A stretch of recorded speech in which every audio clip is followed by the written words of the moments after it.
చూసావా చూసావా శౌర్య, ఇంటికి పిలిచింది నాకు సారి పెట్టడానికి కాదురా, నన్ను అవమానించి చివట్లు పెట్టడానికి. ఇప్పుడు నీకు ఆనందంగా ఉందా? మీ అమ్మకి అవమానం జరిగింది, అప్పటికి నేను వద్దంటూనే ఉన్నాను. నువ్వు వింటేనా?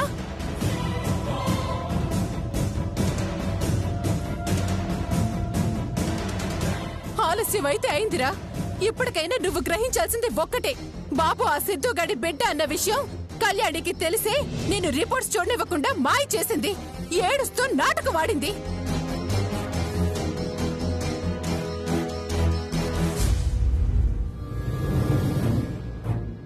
త్వరలోనే సిద్ధు సంపదలను పట్టుకుంటానమ్మా. అప్పటి వరకు వెయిట్ చేయి.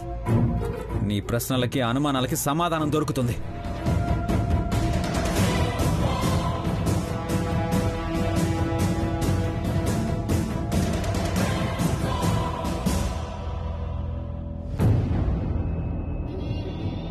ఇప్పుడు వీడి మనసులో ఏముంది నాకేం అర్థం కావడం లేదు.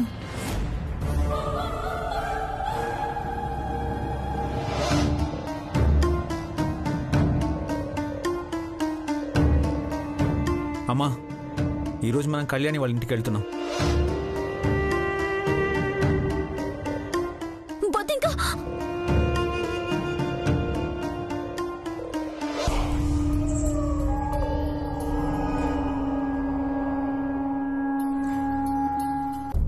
అసలు ఈ దమయంతి వదిన ఎక్కడికెళ్ళింది? కనిపించడం లేదు. ఒకవేళ బాబు ఎవరి బిడ్డ అనేది తెలియక బీపీ ఎక్కువ పడిపోయిందా? అంత సులువుగా పడిపోయే రకం కాదే, గట్టి పిండవేనే. ఇక్కడున్నావా వదినా? వస్తున్నా. బాబు ఎవరి బిడ్డో తెలుసుకొని ఇంట్లో జరుగుతున్న మా ఇంటి గుట్టు కథని మలుపు తిప్పుదామనుకుంటే కుదరటమే లేదు.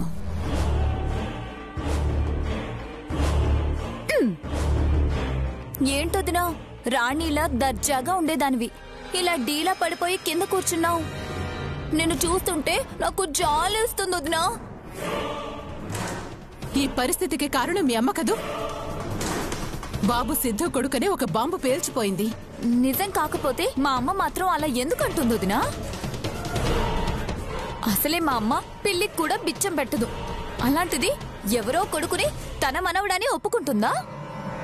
అదే కదా నా నమ్మకం కూడా. ఆ బాబు ఖచ్చితంగా నీ తమ్ముడి కొడుకే. ఈ మాత్రం నమ్మకం నీకుంటే చాలదినా. ఇంట్లో ఎవ్వరికీ ప్రశాంతతే ఉండదు. ఇప్పుడేం చేయాలనుకుంటున్నావు వదినా?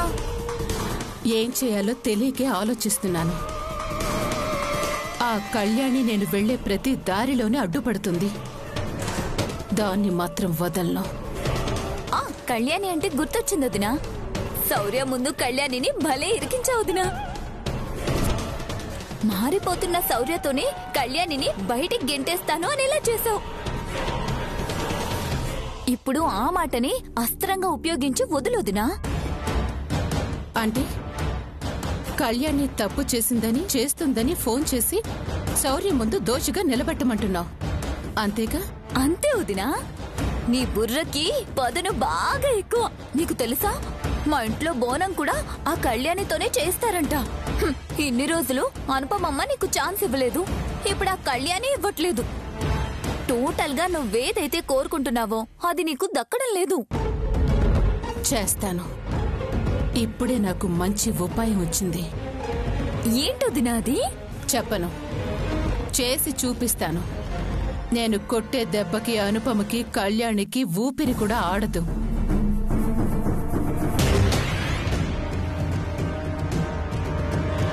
అంతలా ప్లాన్స్ చేస్తున్నారా అత్తయ్య? నన్ను మా అమ్మని దెబ్బ కొట్టాలని మీరెన్ని ప్రయత్నాలు చేసినా అవన్నీ మీకే ఎదురు తగులుతాయి. మీరే ఇరుక్కుంటారు. అమ్మవారి పూజకి అడ్డొస్తే అమ్మవారు మిమ్మల్ని క్షమించదు. మహిషాసుర మర్దిని చేతుల్లో ఆ రాక్షసులే మిగల్లేదు.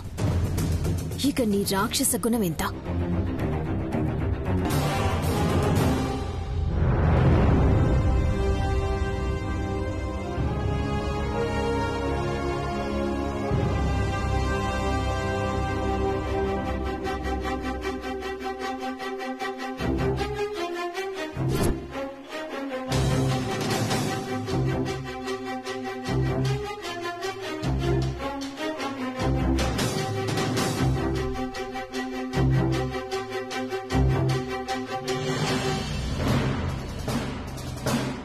బాబుని నన్ను వదిలి వెళ్ళిపోతే కళ్యాణి మాటలు విని ఆలోచించకుండా వెళ్ళిపోయావనుకున్నాను సంపద.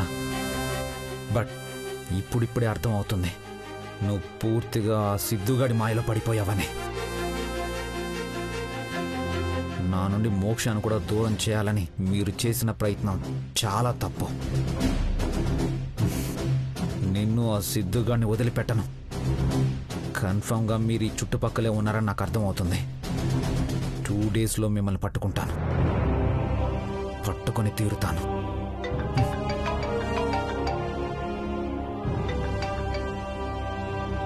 హలో సార్, సిద్ధుకి హెల్ప్ చేసిన వాళ్ళు ఇంకా కస్టడీలోనే ఉన్నారు సార్. నేను వస్తున్నాను. Okay sir.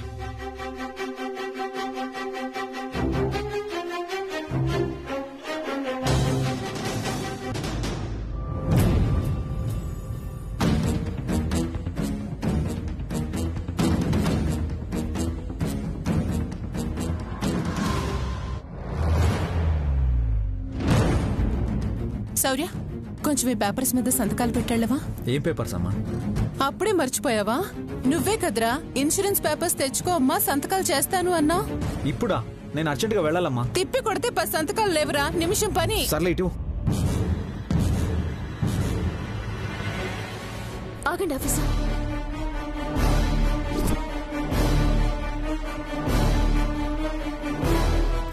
అలా గుడ్డిగా పెట్టిస్తారేంటి? మీరు పోలీస్ ఆఫీసరే కదా, బయట జరుగుతున్న మోసాల గురించి మర్చిపోయారా? ఇన్సూరెన్స్ పేపర్స్ లో మోసం ఏముంటుంది కళ్యాణి? ఏమో, గుర్రం ఎగరవచ్చు. నీకు తెలియకుండా ఈ పేపర్స్ లో ఎవరైనా వేరే పేపర్స్ పెట్టను వచ్చు.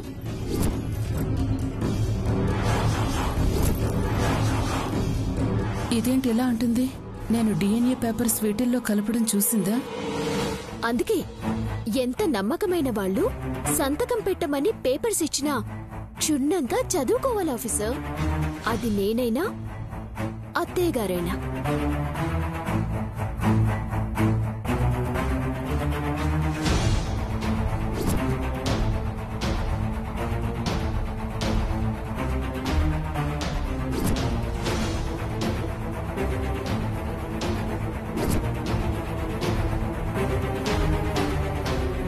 ఇప్పుడు శౌర్య డిఎన్ఏ పేపర్స్ చూస్తే నన్నెందుకు మోసం చేయాలనుకుంటున్నావా అమ్మా అంటే ఏం చెప్పను?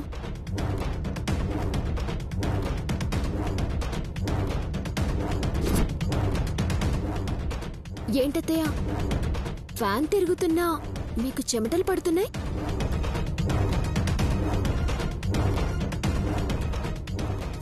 బీపీ అనుకుంటా. ఓ జాగ్రత్త అత్తయ్య, అనవసరమైన వాటి గురించి ఆలోచించి పక్కింటి పాపాయమ్మ పైకి పోయింది.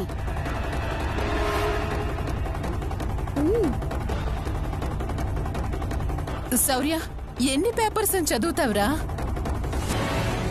మనకి తెలిసిన వాడేలే. నువ్వు సంతకాలు పెట్టు.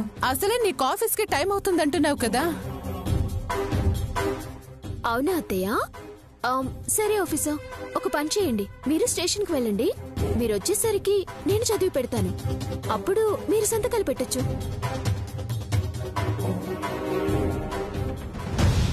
Yeah, that's better. అమ్మా, నేను ఈవినింగ్ వచ్చి సైన్ చేస్తాను. అది కాదు శౌర్య. వెళ్ళనివ్వండి అత్తయ్య, అసలే ఆఫీసర్కి టైం అవుతుంది కదా. ఒక పూట ఆలస్యమైతే కొంపలే మునిగిపోలేండి. ఆఫీసర్, ఆ పేపర్స్ ఇవ్వండి. వెళ్ళొస్తానమ్మా, బాయ్.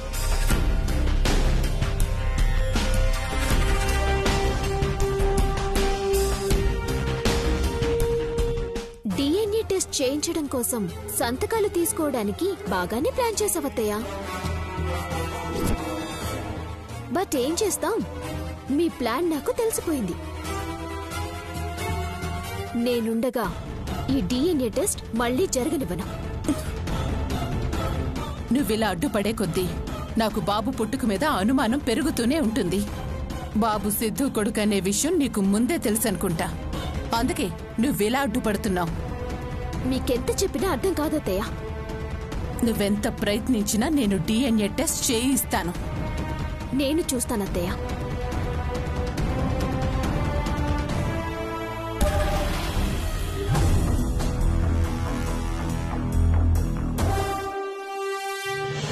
వాసు, శౌర్య, సిద్ధు వాళ్ళకి కారు ఇచ్చిన వాళ్ళు ఎక్కడ?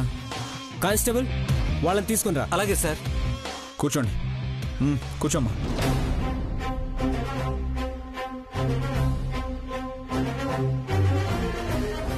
వాళ్ళని ఇంట్రాగేట్ చేశాను శౌర్య. నిజంగా వాళ్ళకేమీ తెలీదు. నీకు చెప్పి వాళ్ళని వదిలేద్దామని నేను రమ్మన్నాను.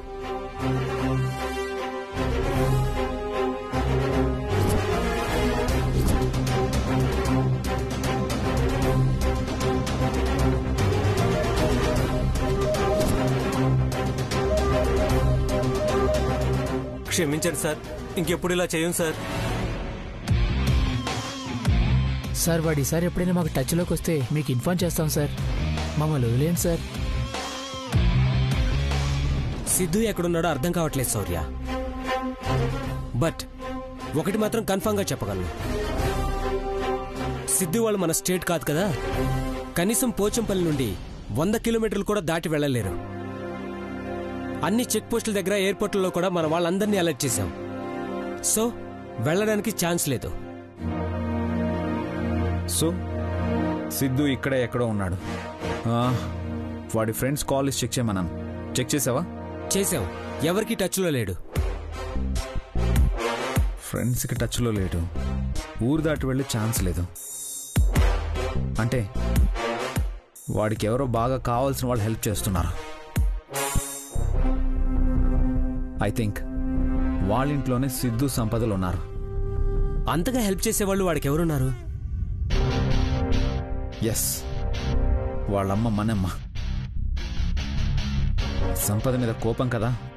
₹1,00,00,000 కట్నం పోయిందని, కొడుకు మీద కోపంగా ఉంటుందని, వాళ్ళ ఇంట్లోకి రానివ్వదని వాళ్ళింట్లో నేను చెక్ చేయలేదు. నా అనుమానం కరెక్ట్ అయితే వాడక్కడే ఉంటాడు. అయితే ఇప్పుడే వెళ్దాం పద శౌర్య.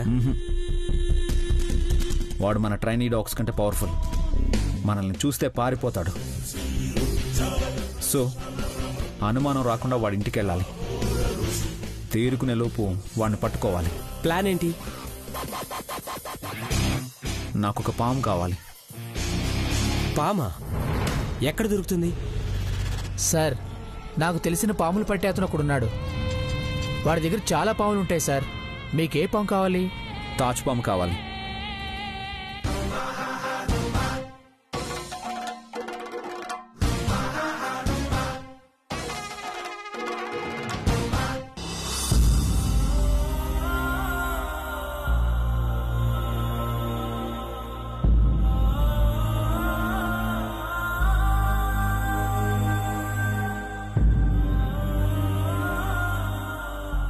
రోజు రోజుకి దమయంతి అత్తయ్య దారుణంగా ప్రవర్తిస్తుందమ్మా.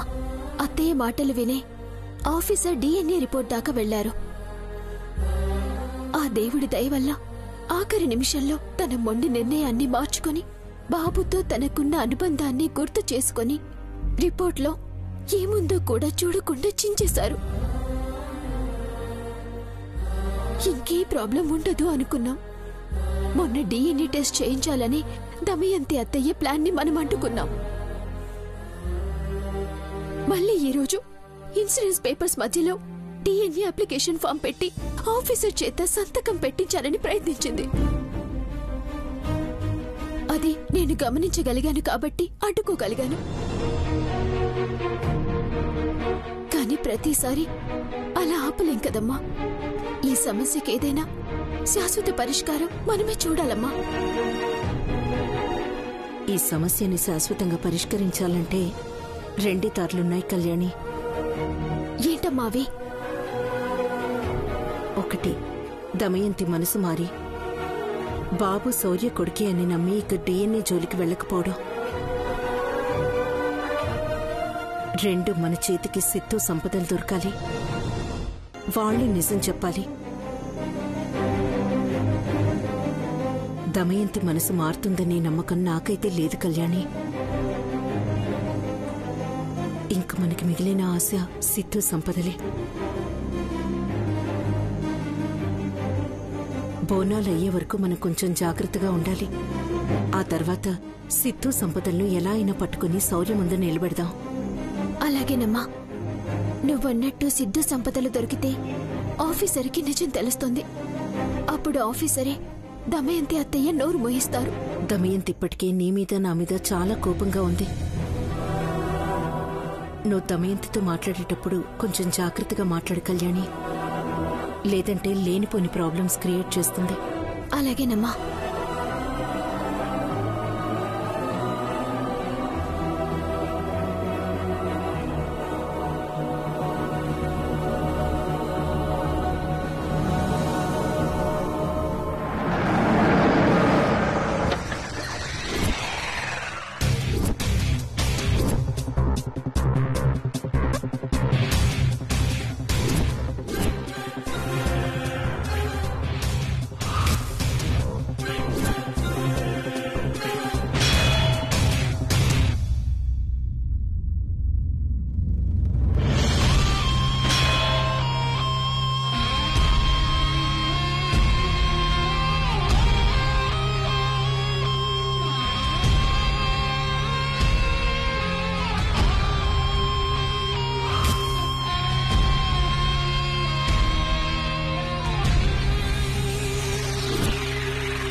వాసు, నేను పావును అడ్డం పెట్టుకుని సిద్ధు వాళ్ళ ఇంట్లోకి ఏ అనుమానం రాకుండా వెళ్తాను. లోపలికి వెళ్ళాక సిద్ధు సంపదలుంటే సిగ్నల్ ఇస్తాను. నువ్వు కూడా వచ్చే ఇద్దరిని మిస్ కాకుండా పట్టుకుందాం. అలాగే శౌర్య, పద.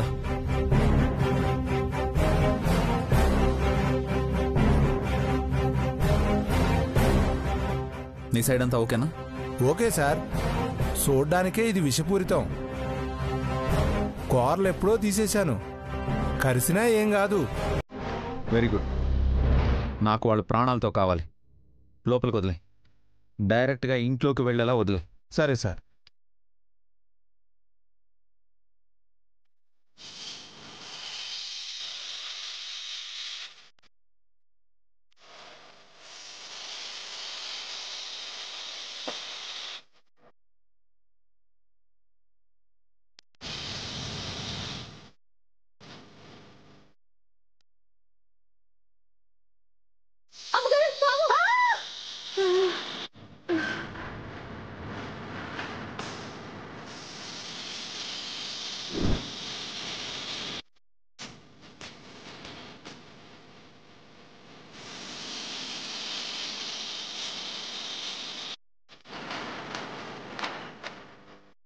ఏంది ఇది ఇట్ట పోతుండది? ఈ ఆడైనా మీరు దాన్ని తోక తొక్కారేమో. పగబట్టి మిమ్మల్ని కాటేయడానికి వచ్చినట్టుందమ్మా. అసలే భయంతో గుండె ఆగిపోయేలాగుంది. నువ్వు ఇంకా భయపడతావేందే? ఊరి జనాలందరి దగ్గర నా సొమ్ము ఉండిపోయింది. అది నాగమ్మ, నన్నేం చేయబాక.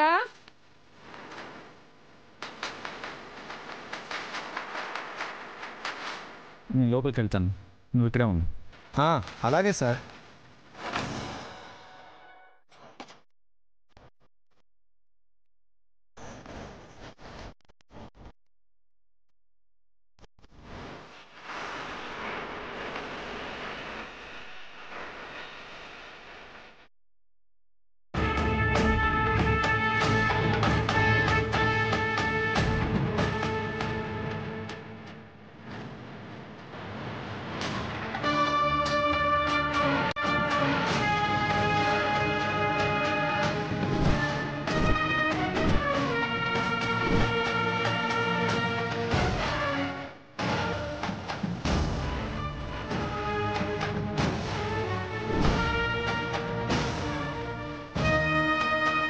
ఇతను ఎక్కడో చూసినట్టుందా?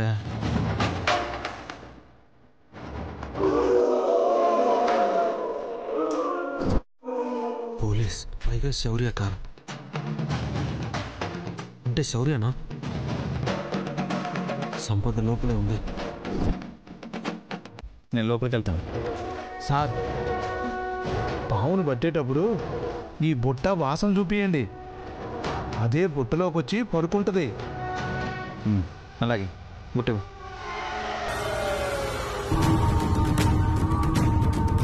నువ్వు ఇక్కడే ఉన్నా.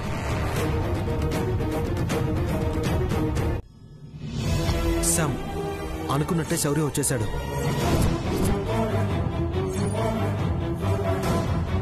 ఎక్కడున్నాడు సిద్ధు? ఆల్రెడీ ఇంట్లోకి ఎంటర్ అయ్యాడు శామ్.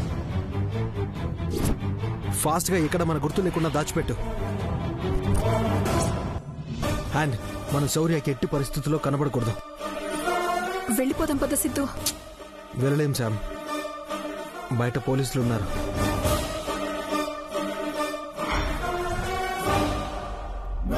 ఇప్పుడేం చేద్దాం సిద్ధు?